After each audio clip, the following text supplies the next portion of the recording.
Kembali dalam Metro Siang pemirsa, kali ini kami ajak Anda untuk melihat kegiatan jelang haji. Jadi meskipun sempat molor selama 3 jam dari jadwal awal, kloter pertama jemaah calon haji asal Kabupaten Asahan Provinsi Sumatera Utara Embarkasi Medan akhirnya bertolak ke Madinah, Arab Saudi. Sementara itu jemaah haji asal Majene mulai menyerahkan koper haji yang selanjutnya dibawa ke Embarkasi Makassar, Sulawesi Selatan. Ada 360 jemaah calon haji beserta petugas haji menaiki 10 bus dari Asrama Haji Medan pada pukul 8.15 waktu Indonesia Barat dan tiba di Bandara Kuala Namu sekitar pukul 9.15 waktu Indonesia Barat. Kloter pertama asal Asahan ini seharusnya diterbangkan ke Madinah pada pukul 3 pagi, terpaksa kemudian dilakukan reschedule menjadi pukul 8 pagi. Namun karena padatnya flight traffic di Madinah, penerbangan kloter pertama molor hingga pukul 11 siang. Penjabat Gubernur Sumatera Utara Hasanuddin didampingi Kepala Kantor Kemenak Sumatera Utara Ahmad Kosbi melepas keberangkatan jemaah calon haji kloter pertama asal Asahan ini.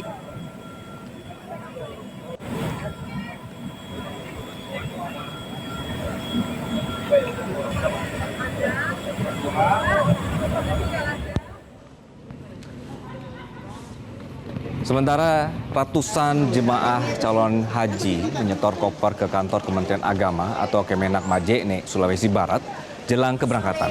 Ratusan koper tersebut akan dikirim ke Embarkasi Makassar, Sulawesi Selatan. Koper-koper ini kemudian didata dan diberi tanda seperti tanda rombongan dan foto masing-masing jemaah yang dilengkapi dengan barcode dan juga perlengkapan lainnya. Warga dari para jemaah harus antri untuk mendata koper masing-masing sekaligus penyerahan tanda pengenal pengantar saat pemberangkatan. Jemaah calon haji lansia juga telah menyerahkan kursi roda yang akan digunakan saat ibadah haji.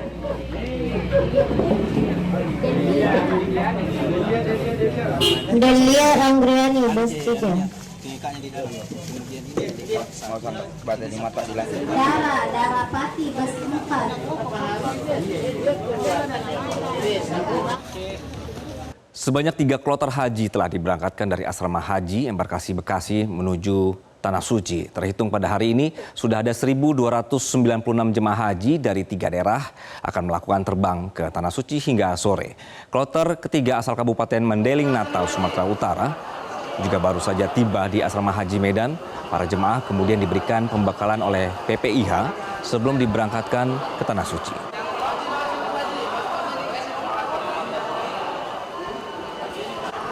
Kami ajak Anda untuk melihat langsung dari persiapan jelang haji.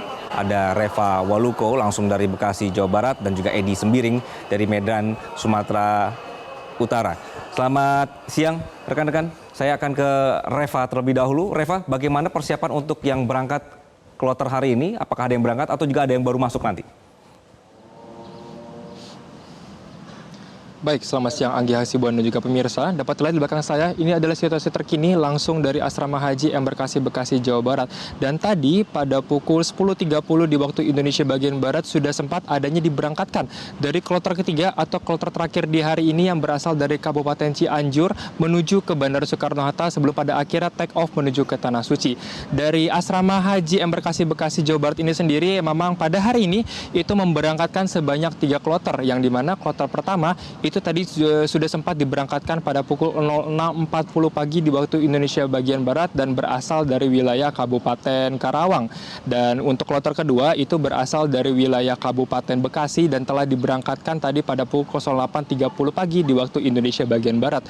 Secara keseluruhan di masing-masing kloternya itu ada sebanyak 432 jemaah haji yang berangkat menuju ke Bandara Soekarno-Hatta ditemani oleh masing-masing dari 8 petugas haji yang ikut untuk menjalankan ibadah mereka. Selain itu, terhitung di pertanggal 14 Mei ini sudah sebanyak 3.024 secara total jemaah haji yang telah diberangkatkan hanya dari Asrama Haji Embarkasi Bekasi, Jawa Barat sejak tanggal 12 Mei yang lalu. Dan angka tersebut akan terus meningkat hingga diprediksi lebih dari 10.000 jemaah haji ini akan diberangkatkan hingga pada bulan Juni nanti hanya dari Asrama Haji Embarkasi Bekasi ini.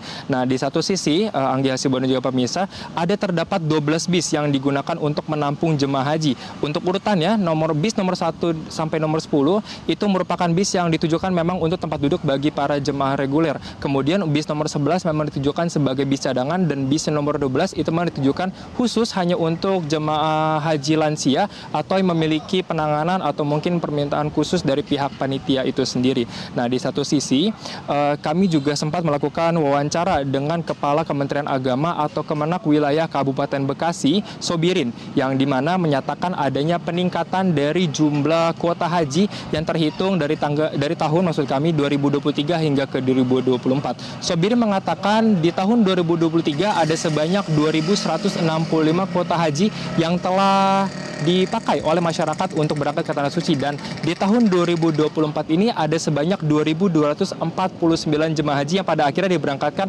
hanya dari wilayah Kabupaten Bekasi. Selain itu, Sobirin juga sempat menyinggung soal adanya pembongkaran koper milik jemaah haji yang sempat tren di beberapa waktu yang lalu, dan untuk pernyataan selengkapnya langsung dari Sobirin, berikut tayangan videonya. Saya pikir barang-barang yang dilarang untuk dibawa itu dari dulu yang nggak berubah, seperti benda cair yang jumlahnya berlebihan, kemudian benda-benda tajam, dan obat-obatan pun itu kan dibatasi. Paling itu, Pak. Termasuk magic jar. Ini setiap tahun yang selalu ditemukan oleh pihak petugas X-ray. Baik, demikian tadi ada pernyataan dari Sobirin selaku sebagai Kepala Kemenak Wilayah Kabupaten Bekasi. Demikian dapat dilaporkan langsung Anggi Hasibuan, kembali ke studio. Baik, Reva Waluko melaporkan dari Bekasi, Jawa Barat. Dan kali ini kami ajak Anda pemirsa bergeser ke Medan, Sumatera Utara. Edi, kalau tadi di Bekasi masih ada ketemu yang bawa magic jar dan lain-lain atau barang-barang yang sebenarnya tidak boleh dibawa begitu ya. Kalau di Sumatera Utara, bagaimana prosedur untuk penerimaan jemaah yang tiba di sana? Benar sekali, Anggi dan juga pemirsa, ratusan jemaah haji asal Provinsi Sumatera Utara yang tergabung dalam kelompok terbang ketiga baru saja tiba di asrama haji pada pukul 10.30 tadi.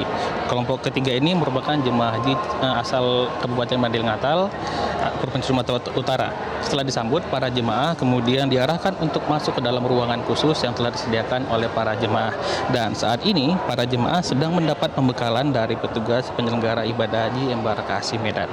Di dalam ruangan stop service ini, para jemaah calon haji akan diperiksa kesehatannya, mulai dari riwayat kesehatan dan obat yang biasa dikonsumsi. Setelah itu, jemaah akan mendapat surat perintah masuk asrama atau SPMA, kemudian diberikan juga paspor dan gelang haji sebagai tanda pengenal selama berada di Arab Saudi. Dan yang terakhir, para jemaah akan mendapatkan living cost sebesar 750 rial. Setelah itu, para jemaah juga diminta untuk beristirahat di kamar yang telah disediakan oleh asrama haji sebelum diberangkatkan. Adapun kloter ketiga ini terdiri dari sebanyak 351 jemaah calon haji dan 8 petugas haji. Jadi yang akan diberangkatkan ke Tanah Suci pada kloter ini berjumlah sebanyak 359 orang. Para jemaah kloter ketiga ini dijadwalkan akan terbang menuju Madinah melalui Bandara Kuala Namu, Deli Serdang pada Rabu 15 Mei pukul 17 waktu Indonesia Barat setelah menginap 1 malam di asrama haji Medan. Pemirsa, sebelumnya sebanyak 359 jemaah calon haji yang tergabung dalam kloter kedua embarkasi Medan telah terbang ke Tanah Suci melalui Bandara Kuala Namu pukul 10.30 tadi. Dari data yang kami dapatkan, sampai saat ini belum ada calon jemaah haji yang gagal berangkat karena alasan kesehatan maupun lainnya. Anggi. Edi Sembiring melaporkan dari Medan, Sumatera Utara, dan sebelumnya ada rekan Reva Waluko melaporkan dari Bekasi, Jawa Barat. Terima kasih rekan-rekan. Dan itu dia tadi Maria, bahwa informasinya masih aja ya. Mungkin karena baru pertama kali pergi haji kan, jadi masih ada yang bawa hal-hal nggak boleh, rice cooker, ada ulekan kadang-kadang, ada yang bawa jimat juga bahkan. Jadi inilah yang mungkin akan dikasih informasinya selama manasik atau juga selama di asrama begitu. Jadi supaya barang-barangnya nggak viral, direkam lah ya begitu. Iya, tapi namanya juga orang Indonesia, ciri khas banget sih itu bawa ulekan, rice cooker, dan lain-lain. Jelajahi cara baru mendapatkan informasi. Download Metro TV Extend sekarang.